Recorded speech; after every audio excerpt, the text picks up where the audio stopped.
matter of the people of the state of California versus Orenthal James Simpson, case number BA096. And so, my fellow Americans, ask not what your country can do for you.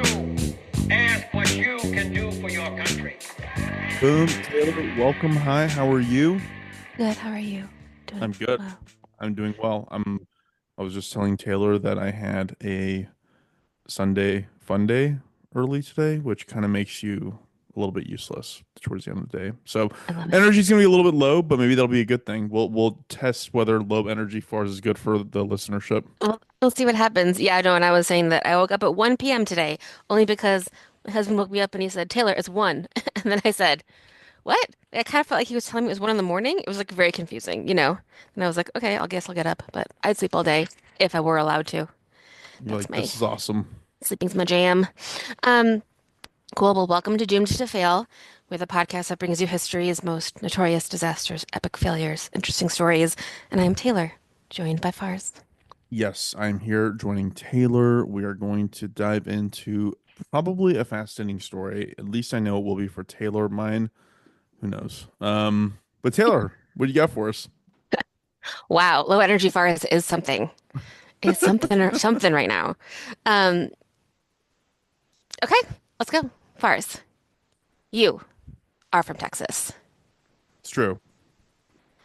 Do you remember what happened in 1987 in Midland, Texas? I know you were a baby. Was it the chlorine derailment? No, Damn. All right. it Then no. involves a child and a well. Is this about Timmy, little Timmy in the well? It's baby Jessica. Do you remember baby Jessica? I don't, but I'm confusing it with like so many different other stories. I'm thinking about Bart when he accidentally fell down the well. Right, and I'm sure that came from this story, honestly. Well, and then in Lassie, it was like Timmy's Timmy's down the always in a well. well. Timmy's Yeah, always in a well. So yeah. That was in like the 50s. Yes, but God, I used to watch Lassie. I forgot about that. Anyway, in 1987, baby Jessica fell into a well, and it was a huge deal, and it was all over the news. So let me tell you about it. sweet. Um, so she's not the first child to fall into a well, as we have already talked about. I'm sure it's happened a ton, especially when people were like I mean, technically, we just more listed two fictional characters. well, One was a cartoon, so it was very. right, but those stories come from somewhere, and I feel like sending your child out to like a well that you see in the movies to like bring up a bucket, like that could be dangerous, True. do you think? I mean, you know. So a couple other children falling into wells that were on Wikipedia that I think are relevant because they were also on television. So this was a huge media event. So like if you were old enough to watch TV in 1987, like this is what you were watching if you were watching it. And I'll tell you a little bit more about that. It was like a 24-hour news network thing. It was the original white Bronco OJ chase. Exactly. Exactly. But before that, a couple that also involved the television. And like I said, there's probably, I don't know, thousands, millions of children who've died in wells in all of human history. But in 1949, a girl named Kathy Fiscus fell into a well in San Marino, California. It was broadcast live on KTLA.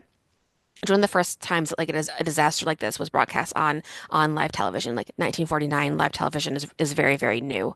She fell in on April 8th, and they got her body out on April 10th, and she had been dead for a while. So they were reporting on it. They weren't sure if she was still alive, and then she ended up dying in the well. It was one of the first times there was like a long form TV thing where you would check in with the news to see how it was going, you know? Like people wanted to like keep watching it. So this is the first. So I have a thing where I generally just have the news running all the time. And I know a lot of people do. I don't, but I know a ton of people do. So this is one of the first times that people would be like going back and checking and being like, is Kathy okay? Is Kathy okay? You know? Got it. One of the really tragic and weird things is that her dad worked for the California Water and Telephone Company, and they had drilled the well that Kathy fell in 1903, and he had recently testified before a state legislature for a law that would require to cement up old wells. So he was like trying to get that to be a thing, and then his daughter died in one before they had done that, which is terrible. I mean, he picked the right issue to care about. It's He true. just didn't It's know it. definitely a thing. Yeah. In 1981, an Italian boy named Alfredo Rampi fell down a well I this one's sad. I know this one. Vermicino. Yes, it was the first live television event in Italy that had millions of people watch. He died about 3 days in, and they got his body out a month later. So it's very similar to, tell me again, what's the name of the guy that died in the cave that you talked about? Uh, I know it's Nutty Putty Cave. Yeah. I can't remember the name of the guy. So that guy, it's similar to that, where like everything they did kept pushing him lower and lower, Yeah. and it was just pretty awful. And so that was terrible. He died as well, and that was also like criticized because the news was so there and like in the face of the rescuers and just like really on it, and that was very I don't know, upsetting to a lot of people when Was it that was a dead, well or obviously. was that like just a like opening in the earth that he That fell one, into? so I learned a tiny bit about wells, but like mostly I have no idea. So when I think of a well, I think of like the ring, right? Like a, stones and a bucket, and you fall in, and then like at a A certain point girl drowned there's too. water, yeah, and you have to tread water for 7 days, and then you die, and then you can make a videotape somehow. Like Yep. that's what I picture a well. But the well that Alfredo fell into was and I'm gonna like use my hands. It was a well where like the groundwater kind of goes not too deep. It's not too deep, and it's going down, and that well is like going in and like grabbing it, and there's like others. So it's like it's not that deep of a well, I don't think. It's like a But it is different a kind of well. well. It's just not But it like is a well. the prototypical well. Got it. Right. It's not like a if you draw a picture of a well, you're not gonna draw that. You're gonna draw the one that like remember also there was that guy who buried his wife under that fake well I in the was front yard? literally gonna be like, do you That's what remember you're when I thinking did a of. story about this? The Yeah. well was in the Yeah. front yard, like on the street, and he like threw her corpse in there. Yeah. Anyways. Yeah. Um, No, she so, threw his corpse in there. The woman killed the husband. That's what it was. oh, either way, there was a well involved, a fake well in that case. So so there's that those kind of wells, but the one that Jessica fell in is actually different, and I'll talk about that in a little bit, but it's just like basically a pipe that she fell into. So we're in America, and it's in October 1987, and we're in Midland, Texas, which is like northwest Texas. And Jessica McClure is 19 months old. Her parents are very, very young. They had her when they were 18. Her parents are Reba Sissy McClure and Louis Chip McClure. So they're Sissy and Chip are the name of her parents. It's a Um, very, very East Texas yeah, couple name. yeah. So it's October 14th, 1987, and Jessica is playing in her aunt's backyard. So her aunt owns like a home daycare, and her mom is there helping out, and Jessica is there as well. So there's four other kids, and the kids are all playing in the backyard. When the phone rings, Sissy goes inside to answer the phone. She's only gone for like a few minutes. And when she gets back, the kids are screaming and she can't find Jessica. So she goes into the yard, notices Jessica's missing, and notices that the well has been opened. So this well is an 8-inch pipe. So it's not big, it's pretty small, like 8 inches pipe. And it's a casing pipe. And from what I understand, which is very little, it means that it's like an access point to help pressurize like an underground well that goes to like the well water for like the town. So in people's backyards, um, there will be like pipes that are like regulating the flow, regulating the pressure, and they keep them covered with like a rock. So you'll like have this, and it's like part of the city well system in some way. Am I the only one that finds it weird or old timey that people pull their liquid out of the earth? I mean, don't we, that's where water comes from. I know, but it's like weird when it's like in your backyard and then like Yeah. you just go and do it. Mm-hmm. Mm-hmm. I want to know that it came from a pipe like 10,000 feet away from the house in a Yeah. cistern that was cleaned. You know what I mean? Yeah, totally. I mean, I don't want to ever see what is in pipes. Oh my God. You know what? This is getting scary again. Look, can we just keep You going? know, I want to know nothing about that for No, sure. in Houston, when I went to Houston to visit a cousin, they had this like underground, like, I don't know what you call it. I guess it's a cistern. It's like a place where they stored water. It Uh-huh. was empty now, but like you can go into it, and they like made it into like a little tourism thing, and it was so scary. Imagine being I hate in like that. this giant empty No, void that no. you know I'm getting scared again. Okay, can you No, keep going? I like my cheeks hurt. I I know, I absolutely hate know, it. I know. Absolutely not. I can't do it. Just keep Yeah. going. So I mean, so I guess what I mean is when I say well, like there's no water in the well. It's just like a pipe that accesses water, but she never touches the water. She never gets that down like that far. I don't even know if there is water at the bottom of it, if it was like active or whatever. But essentially, you have this like pipe in your backyard. Um, so what they don't know, and they'll find out as they go, is they don't know how Jessica got in it. Like they don't know what happened, how she moved the rock. Like the rock was pretty heavy that was on top of the pipe. Like they don't know how she did it. And what they don't know yet, but they'll find out later, is she goes in one leg first. So she's doing the splits in the pipe. So she has like her like little body, her little head is up with her left leg, and then her right leg is down. She was forced in there. There's no way a human would do that, right? No, she's a baby. There's no conspiracy here. No one thinks another child pushed her in the well. She just fell. It's the brother. It's the John No, Bonet story. no, she doesn't have a brother, and literally, no, no. I gotta retract that. We don't know if John Bonet's brother did that. I don't want to I get don't know. I sued. think John Bonet family did it for sure. We can't get sued, Taylor. We don't know this. Oh, please, please. Anyway, so essentially, she falls in with one foot. They don't know that yet. I feel like she probably maybe she like kicked the rock off of it and then like put her foot in and like tripped and fell. Somehow she fell in that way and her left leg is above her head. So Sissy calls 911 immediately, obviously, and a ton of people come trying to figure out what the hell are we going to do. They start by How did she know she digging fell in the a well? she could like hear her. Oh, okay. Yeah, so she couldn't find her anywhere and then she heard her crying inside the well. So she fell into the well and Sissy heard her in there, called the police, and people start coming to help. What they need to do is drill a tunnel like parallel to the well to be able to get her. So for the first few feet, that's easy. It's like dirt seems like it's gonna be fine, and then they hit solid rock, and Jessica is 22 feet below the surface. So they need something else and they need to like dig really, really far. So they have to get like really advanced drilling equipment, which is great because they're in Texas and they have that, you know? So Also, 22 people start feet's a coming. lot to fall. Well, I guess Yeah. babies are made of like gelatin. Like you can basically bounce them off the ground I and think that's a big part of it too, yeah, that like she's a little more malleable than an adult. right. So people start coming. There's obviously a ton of media attention, all sorts of people with different kinds of drills. A dude without collarbones says he can help. Like he's like, I can do things. Like spelunkers come in. People like offer their children to go down the well, and they're like, no, we're not going to take another child down the well. Um, and what I didn't mention, and I should have mentioned in the beginning, and I'll put in now, is I watched the TV movie again, that I remember watching in the 80s. It's called Everybody's Baby, and it is really good. And it has commercials. And like it has 1989 commercials, and they're so good. So it's like live news with Peter Jennings because it's the Tiananmen Square protests are happening live. There's a commercial for a VHS player, a bunch of commercials for like perms and shampoos. And then there's one for like a Toyota Corolla where this woman's like, I love my Toyota Corolla. It's so That's good. fun. And then there's one for beef, like the meat, with Julia Louis-Dreyfus and Lauren Bacall, and they call beef real food. It's really bizarre.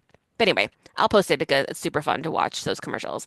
But the TV movie like dramatizes it a lot, but it's also like very close to what was actually happening. Just like a lot of people are coming, trying to help, getting in the way, being involved. Yeah. So CNN was the only 24-hour news network in America, and this was the second time that they had people tuning in the millions at a time. The first time that it happened was the year before when the Challenger exploded. So this is the second big, big hit for CNN. They had its highest ratings for a single 15 minute period when 3.1 million households were all watching this happen live. Good for them. Yeah. So that's how she got the name Baby Jessica. People also obviously wanted to like help her, and they donated money, and she ended up with about $1 million in a trust fund that she got to take out when she turned 25. So a lot of people donated to help her. One person who was involved in the movie, who was also a newscaster, his name is Rodney Wunsch. He was 23 years old, and he was a reporter during the rescue. He was on scene for 35 hours, and he also became he played himself in the TV movie essentially. And he was super composed during his 35 hours in real life. They made him kind of act like he was tired and should probably go home during the TV movie. But he said that the movie was pretty accurate to what was happening in real time. So if you want Cool. to watch it, Patty Duke is in it as well. It's really good. So that's happening in the news. And in the meantime, Jessica is still in this pipe. They can't give her any food or water because they don't know what had happened to her. Like if she had internal injuries, giving her water or food could really hurt her, you know? So that's also making her smaller because she's like, Oh, that's a good point. I didn't you think know what I about mean? that. Like she's obviously like a baby, so she obviously has like she has a full diaper, but like that diaper is going to overflow at some point, and then also she's her belly's going to get smaller. She's going to get smaller because she's getting dehydrated and starving because she's not eating or drinking. It also gets really cold because it's nighttime, October, and it's 22 feet underground. Right. So they pump in heat, they pump in oxygen, and they're talking to her with a microphone. And she's just a baby, so she can't have like she doesn't have like full sentences yet, but she does sing Winnie the Pooh, which like makes everybody cry because she's trying to like self-soothe herself and like feel Oh, better. that is kind of Uh, sad. yeah, so she cries and they can like hear her whimpering. So and they do try to get her to talk so they know that she's still alive. While they're drilling the shaft, they're drilling it next to the pipe. It is shaking everything, obviously, and it's shaking the pipe. So Jessica will get tired and she will lean her little head against the pipe. And while they're drilling the hole, the pipe will shake. So when she gets out, the skin on her forehead is rubbed off and she has a scar on her forehead forever. Oh, You that's know? what that is. Okay. Yeah, that's what that is. And like all of the scar, all of like the wounds on her are from just like the rubbing up against the sides of the pipe while she's in it, especially while it's vibrating, you know? Yeah. So they drill this parallel shaft, but they're not going to be able to get to her. They have to drill a horizontal shaft beneath her to be able to do that, get through the pipe, and then pull her down. So they're going down and then across, be underneath her. They ultimately get like a water jet cutting tool that's like new in 1987, where they do a lot of the drilling with like water, and that helps them do that parallel shaft. But it's like very thin, and this is where like the guy's gonna climb through it and be super claustrophobic. Obviously, it's just like the cave diving. Um, when they get below her, it is like over 50 hours later when they finally get down below where she is. And EMT Robert O'Donnell, he's the one that goes in the parallel shaft. He's the one that gets her and pulls her out. When Robert O'Donnell was talking to the actor Whip Hubley, who played him in the movie, he said, quote, "You really feel like you were in a grave." Like he Yeah, of really, course. I mean, that's yeah. kind of what a grave is like. Exactly. So they used KY jelly and a photographer's tripod that they like lubed up and like kind of poked around her to kind of like let her loose. And he like lubed up the pipe from beneath and then was able to pull her down. But it took an hour of him being in this like small shaft, pulling her slowly.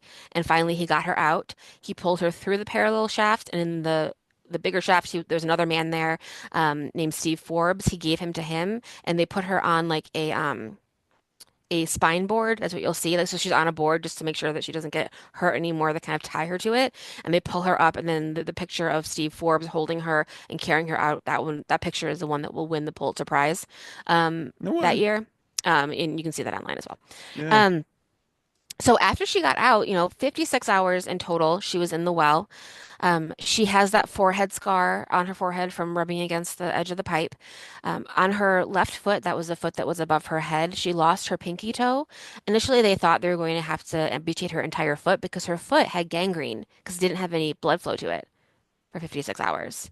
Yeah, it's like But really bad to like not move your body. It's funny, Taylor. Our stories are mhm. gonna overlap like in a weird way. Anyways, They go always ahead. do. They always do. So she ended up losing a pinky toe, but they kept her foot. And generally, she was fine, fine afterwards. Ronald Reagan, who was president at the time, said, "quote Everybody in America became godmothers and godfathers of Jessica while this was going on, because so many people were, you know, um, invested in it." In 1989, she met President Bush, and there's a cute picture of her wearing his glasses, which is cute. Her parents divorced in 1990, so they went on to have their separate lives. And Jessica didn't remember. She didn't remember what happened, which is good. Also, like, you don't really remember a lot from that age anyway. Later in life, she was watching a show called Rescue 911, and that's when she figured out that she was baby Jessica. That's that's funny. Like she literally didn't know. Um, so there's a video from people that I'll put on our sources as well, but her name now is Jessica McClure Morales. She's got married and she has two kids. She, but she, I was gonna say, she was saying that her husband was like, I really love her, but like whenever we're out, people are always staring at her and talking to her, and like I don't know why. Like he didn't know either for a long time that she was baby Jessica because she was like weirded out to tell him, and then she told him later. And so she talks about it and talks about like her life afterwards. She did get the money from the trust fund. It was like a lot of it unfortunately was depleted during the stock market crash in 2008, but she got some money in 2011 when she turned 25. The well itself was welded shut, and I don't see it on Zillow. I see the house on Zillow and I see the backyard. They probably just like totally got rid of it. I'll put that on the in the sources as well, but you can see the backyard where it happened. It's like a regular small house in like a regular neighborhood. Yeah, a lot of those like cave diving accidents that like we've talked about before in the past, like they will actually, you know what, the story you just mentioned, they did the same thing where like there's no entrance to anything there now. Like Yeah. they try to delete its existence to not even hmm try to make it interesting for people to attempt it. Yeah, and I'm sure the people who live in that house have people drive by all the time. You know, like you drove by the house in Celebration, like that's just gonna happen. That, What are you that gonna was do? a weird yeah. Um, so one more sad thing to close out this story. Robert O'Donnell, the man that saved her, he ended up with like really intense PTSD. He ended up on prescription drugs and just really kind of felt like he wasn't able to get his life back. He felt like there was tons of media attention, a lot of pressure to be a hero, all this stuff that he was just like not. Just couldn't handle and was really upsetting. And then when the Oklahoma bombing happened, he this is from an LA Times article. He was talking to his mother as they're watching the news, and he said, quote, "When those rescuers are through, they're going to need lots of help. I don't mean for a couple of days or weeks, but for years." So he was saying like how much mental health help that the rescuers in Oklahoma City were going to need. And then that sort of triggered his PTSD and his memory of baby Jessica. And on April 23rd, 4 days after the Oklahoma City bombing, he died by suicide. And Yikes. he was only 37 and the father of two boys, and he wrote them a letter and it said, quote, "I'm sorry to check out this way, but life sucks," Jeez. which is pretty terrible. Oh my God, Um, his birthday is my birthday. really? Yeah. What year did he die? Will you tell me? 95. 95. Yeah. So a couple years later, he was not able to handle it. So just like another reminder to take care of people after they go through something like this, because luckily it had a good outcome and Jessica lived, but still the so much trauma. I mean, being in that shaft for an hour, being like, the whole world is watching me try to save this baby. What are you gonna do?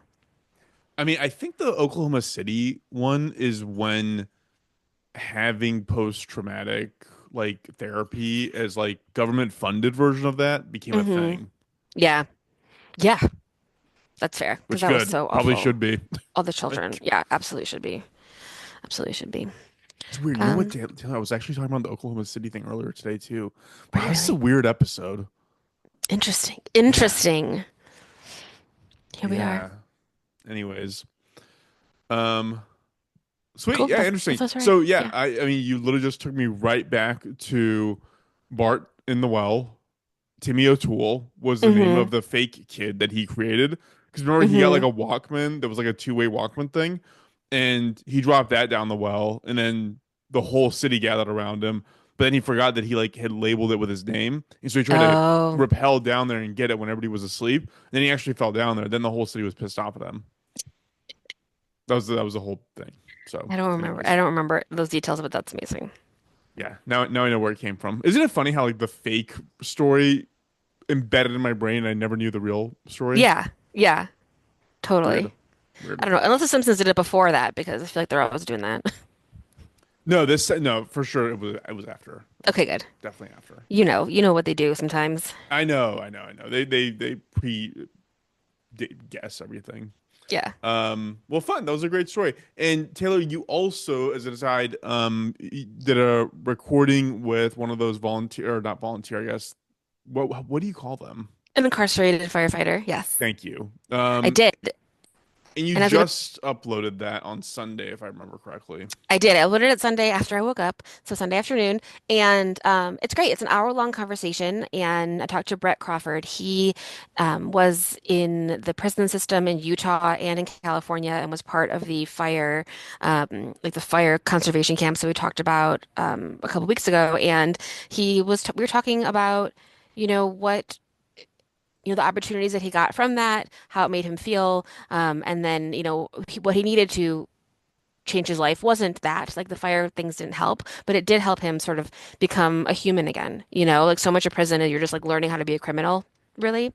Like you're not doing rehabilitation, and like focusing on that and doing that kind of gave him the path to begin to see if he could be something else. And then he joined a recovery program called the Delancey Street Foundation, and he traveled around with them, speaking, and he guest lectured at Stanford and like just talked about rehabilitation and things like that. And now he has a really great life. He's an amazing artist. He has this awesome series that he did about Pinocchio, which is like his thoughts were like, building yourself out of becoming a real person and like building yourself and it's really cool. And so we had a great conversation. He was awesome. And yeah, I posted it and I hope that people listen. It was cool. Very cool. Thanks for doing Yeah, that, Brett. And Brett, if you listen to this, thank you for taking the time to have that conversation. I'm sure you have a million more stories exactly. beyond that. Yeah. So Yeah. very Yeah. He cool. was like on CNN and Good Morning America and he came on our show, which is like just incredible. It means we're getting famous, We're Taylor. just here. It doesn't mean anything. It I means it just means I just emailed someone and shot my shoot, whatever, I'm also on his Instagram. Guys, go follow him. Brett Crawford Inc. is or at Brett Crawford Inc. is his page, and his artwork is truly unique and interesting. It's So cool, give it a right? shot. Yeah, it's Yeah. very cool. Yeah, I really like it. Yeah, that's it. That was what I was going to close off with. Please listen to that, share with your friends, and help us kind of understand. Like, I don't know, like we were talking about, far as like the headline wants you to feel a certain way, and you're like, how am I supposed to feel about this? You know, like, I what am I I've supposed to do with been this? I've been so in that zone, Taylor. For the record, I've been like messaging Taylor a bunch of like Instagram posts. As Hmm. like some of my opinions and perspectives are kind of shifting a little bit on things, and and I'm just constantly just like, what do I really think? What is real? Hmm. What do people want me to think, and what do I actually like? It's so interesting that you never actually zoom out of your own body and think like, am I thinking the stuff that like I truly Yeah, believe, or like is this just my echo chamber? Is this just the media? Is this just like whatever? exactly. Exactly. Yeah. Very interesting. Yeah. Yeah. I was like, am I supposed to be mad? Am I supposed to be like happy? Like, what am I supposed to feel right now? Yeah. So it's good. It was great to talk to someone who had done it and listen to his story. Yep. Yep. Love it. Thanks for doing that. Cool. Anything else to sign off with?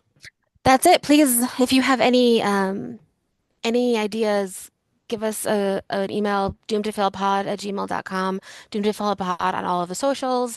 And if you relate to one of these stories and want to talk to me about it, I'd love to talk to you. Please tell me more. And Taylor's a very good interviewer, for the record. Thank you. Brett did afterwards tell me that thank me for letting him talk and not talking over him and a couple of things that was very kind and made me feel good. Very Because I like cool. doing it, And I'm like, I like hearing you. I want to hear what you have to say. So, And yeah, also, a lot of interviews don't do that. A lot of them just yeah, like come with their list of questions, or like, just I want you to know how smart I am and how much I know. And it's exactly. like, just let me talk. Exactly. Yeah. It's like, I just want to hear from Um, you. Who cares what I think? So, yeah, cool. We'll go ahead thanks, and guys. sign off then. Okay. All Thank right. you. Yep. Bye.